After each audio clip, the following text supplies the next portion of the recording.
शरीफ का खुफिया बेटा निकल आया। जी हां, यह खबर इस वक्त हर तरफ गर्दिश कर रही है, हर तरफ वायरल है। सीनियर जर्नलिस्ट असदुल्ला खान साहब की जानिब से यह खबर शेयर की गई है कि किस तरह नवाज शरीफ के एक भारतीय हसीना के साथ ताल्लुकात थे और वो भारतीय हसीना कोई और नहीं बल्कि रॉ की एजेंट थी, पाकिस्तान में सरकारी मेहमान के तौर पर रहीं, क्योंकि नवाज शरीफ साहब उनकी जुल्फों के असीर हो गए थे। और अब नवाज शरीफ जो है वो एक नौजवान के साथ लंदन में फिरते हैं और खुफिया तौर पर फिरते हैं। और जब इस नौजवान के साथ फिरते हैं तो कोई तस्वीर को वीडियो बनाने की इजाज़त नहीं दी जाती और ये जो नौजवान है वो वक्तन फवक्तन उनसे मिलने आता है। अब इसमें क्लियरली सीनियर जर्नलिस्ट की जानिब से ये तो नहीं बताया गया कि ये वही बेटा है, लेकिन जिस तरह से उन्होंने स्टोरी को बयान किया है या जिस तरह से वो डॉट्स मिलाई जाती हैं तो ये बिल्कुल वाज़ेह पता चलता है कि ये वही खातून है और ये वही उसका बेटा है। ये खातून कौन थी और बेटे की क्या हकीकत है, ये सारी तफसीलात मैं आपसे शेयर करूंगा। अच्छा, ये जो खबर है इसके हक़ाइक़ जो हैं वो हमें अगर माजी की किताबें उठाकर देखें, सियासतदानों के, अदाकाराओं के साथ ताल्लुकात, तो उसमें ज़रूर हमें ये वाला किस्सा भी मिलता है। नवाज शरीफ साहब की रंगीनियाँ मुख्तलिफ अदाकाराओं और दीगर ख़वातीन के साथ उनकी वाबस्तगियाँ, उनके साथ रंगीन रातें बिताने की दास्तानें, इसके अलावा गैर मुल्की ख़वातीन के साथ उनकी दास्तानें जो हैं वो हमें मिलती है। और ये तारीख़ की किताबों में ये वाक़यात लिखे गए हैं और ये सारे इस्टेब्लिश्ड फैक्ट्स हैं जिनको बहुत सारे लोगों ने इसको वेरीफाई किया कि ये बिल्कुल सही दास्तानें हैं कि नवाज शरीफ के बहुत सारी हसीनाओं के साथ ताल्लुकात थे। उन्हीं में से एक दिलशाद बेगम थी। अब ये दिलशाद बेगम जो हैं ये फरदीन खान वगैरह जो कि इंडियन स्टार्स हैं उनकी रिश्तेदार थी और ये पाकिस्तान जो है यहाँ पर इनके कोई जानने वाले थे, उनकी दावत पर पाकिस्तान आई थी और इनकी मुलाकात जो है वो पीसी बोरबन जो कि मरी में वाक़या है वहाँ पर नवाज शरीफ साहब के साथ होती है। वहाँ पर एक तकरीब रखी गई जिसमें नवाज शरीफ साहब भी मदऊ थे। तो वहाँ पर जब उनकी मुलाकात दिलशाद बेगम से हुई तो पहली नज़र में ही नवाज शरीफ साहब जो है वो दिल दे बैठे।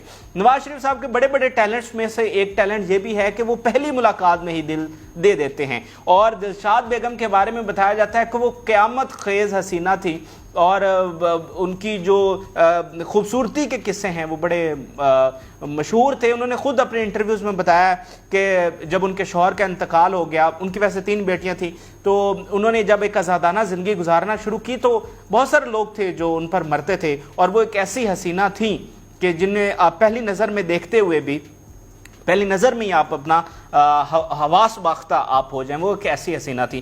तो हमारे प्राइम मिनिस्टर साहब नवाज शरीफ साहब कि ये उनका बहुत बड़ा टैलेंट था कि वो पहली नज़र में ही दिल दे देते थे। तो जैसे ही उनकी नज़र दिलशाद बेगम पर पड़ी तो वो दिल दे बैठे और उसके बाद बताया जाता है कि दिलशाद बेगम जो हैं, जो कि कुछ दिनों के विजिट के पर आई थी पाकिस्तान, वो एक सरकारी मेहमान बन गई क्योंकि नवाज शरीफ उन पर फिदा हो गए। तो फिर इनकी जो रिहाइश है वो मरी हाउस में इनके लिए इंतज़ामात किए गए। वहाँ पर लग्जरी लाइफ इनके लिए थी, प्रोटोकॉल था, शाहाना ज़िंदगी थी और नवाज शरीफ साहब जो है वो दूसरे तीसरे दिन इनसे मिलने के लिए वहाँ पर चले जाया करते थे। और इस हवाले से बहुत सारे किस्से भी लिखे गए हैं कि किस तरह नवाज शरीफ साहब मीटिंग छोड़कर इनके लिए जाते थे। बल्कि एक वाक़या दर्ज है कि एक दफ़ा नवाज शरीफ साहब इस्लामाबाद से लाहौर आ रहे थे बाय एयर अपने जहाज़ पर सरकारी, तो फ़ोन आता है दिलशाद बेगम का रास्ते में। तो नवाज शरीफ साहब अपने दिल के हाथों मजबूर जहाज़ को वापस मोड़ते हैं और सीधा मरी हाउस पहुंच जाते हैं। इसी तरह लाहौर में ये एक मीटिंग कर रहे थे और उसमें दिलशाद बेगम का फ़ोन आया तो नवाज शरीफ साहब ने इस दफ़ा माजरत कर ली कि ये कोई मीटिंग बहुत ज़रूरी थी, तो नवाज शरीफ साहब छोड़ कर नहीं आ सकते थे। तो उन्होंने माजरत की और उस पर एक शेर भी सुनाया।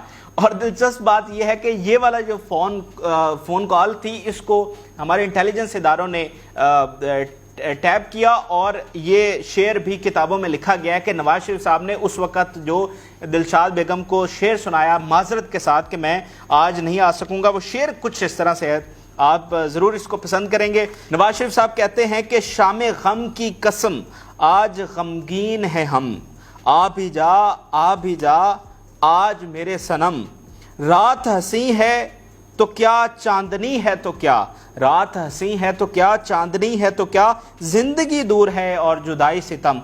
तो नवाज शरीफ साहब बहुत गमगीन हुए कि आज मैं मिलने नहीं जा पाऊंगा।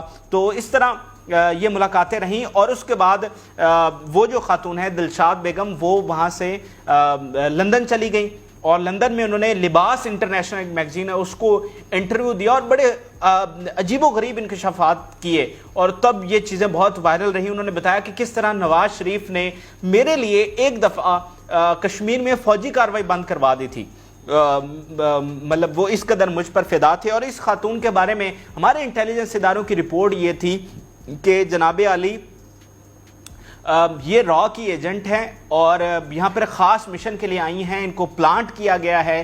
اور جب یہ خبر ایک کرنل جو کہ دوست تھے نواز شریف کے انہوں نے بتائی تو ان کو سیک کر دیا گیا. نواز شریف صاحب اتنے تیش میں آئے کہ ان کو سیک کر دیا گیا. اب سینئر جرنلسٹ کی یہ جو سٹوری ہے اسد اللہ خان صاحب کی, انہوں نے اس خاتون کا نام نہیں لیا. تو اگر ہم کتابوں میں جائیں تو یہی وہ خاتون ملتی ہیں جو بھارت سے جس کے تعلقات تھے نواز شریف کے.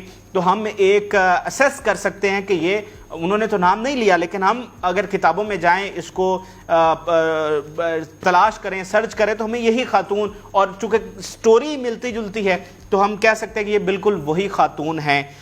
تو یہ ایک را کی ایجنٹ تھی. ہمارے انٹیلیجنس ادارے بار بار کہتے رہے کہ یہ کوئی اچھی بات نہیں ہے وزیر اعظم کے ساتھ اس قدر کلوز ہونا, لیکن نواز شریف صاحب کو جس کرنل صاحب نے بتایا ان کو بھی سیک کر دیا گیا نواز شریف صاحب کی جانب سے, اور یہ تعلق چلتا رہا. اس کے بعد وہ خاتون جو ہے وہ لندن چلی گئی اور اب بتایا جاتا ہے کہ وہ ایک نوجوان ہے جو نواز شریف صاحب سے وہاں ملنے آتا ہے اور نواز شریف صاحب اس کے ساتھ لندن کی گلیوں میں چلتے ہیں. اور اس وقت وہ صرف مطلب یہ دونوں لوگ ہوتے ہیں, یعنی اس سے پہلے اگر نواز شریف باہر جاتے ہیں تو ان کے ساتھ ایک ڈیلیگیشن ہوتا ہے, 2-4 لوگ ہوتے ہیں, کسی ریسٹورنٹ میں جائیں یا باہر واک کرنے جائیں یا جو بھی واٹ ایور جو ان کی ایکٹیویٹیز ہوتی ہیں اگر کبھی باہر نکلیں تو. لیکن جب یہ والا نوجوان آتا ہے تب نواز شریف صاحب کے ساتھ کوئی بھی شخص نہیں ہوتا, ان کا بیٹا نہیں ہوتا, کوئی دیگر کوئی سیکیورٹی والا ان کے ساتھ کوئی نہیں ہوتا. بالکل یہ دو لوگ جو ہیں وہ واک کرتے ہیں. اور جب یہ آتا ہے تو میڈیا کو باقاعدہ انسٹرکشنز دی جاتی ہیں کہ آپ کوئی تصویر یا ویڈیو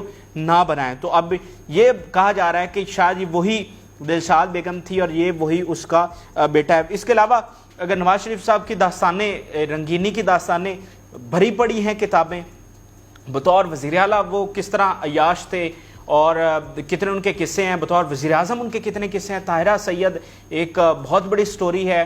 نعیم بخاری کی اہلیہ جو کہ مشہور گلوکارہ تھیں, ان کے ساتھ نواز شریف صاحب کے تعلقات تھے اور نواز شریف صاحب ان کے ساتھ اتنے تعلقات بڑھ گئے کہ طاہرہ سید کا گھر خراب ہو گیا, یعنی نعیم بخاری کے ساتھ ان کی ڈائیورس ہو گئی اور طاہرہ سید کو اس کے بدلے میں مری کی جو چیئر لفٹ ہے ٹورزم کے لیے اس کی آنرشپ اس کا انچارج بنایا گیا, وہاں سے ان کو پیسے آتے تھے. پھر ان کے ایک سینیٹر تھے نون لیگ کے, ان کی کمپنی سے 5 لاکھ روپے ان کو آتے تھے. تو بہت سارے مالی فوائد طاہرہ سید کو دیے گئے اور اس کے بدلے میں نواز شریف صاحب ان کے ساتھ راتیں رنگین کرتے تھے, اور یہ بالکل ڈھکی چھپی بات نہیں. اور آخر میں مطلب یہ کتابوں میں یہ ساری چیزیں لکھی گئی ہیں اور لکھنے والوں نے یہ لکھا ہے کہ شرمناک اس میں سب سے بات یہ تھی کہ وہی اداکارائیں, ریما کا بھی ذکر آتا ہے اور باقی اداکاراؤں کا بھی اور خواتین کا, کہ وہی اداکارائیں اور خواتین پہلے نواز شریف کے ساتھ تھیں, پھر شہباز شریف کے ساتھ وہی خواتین کا تعلق رہا.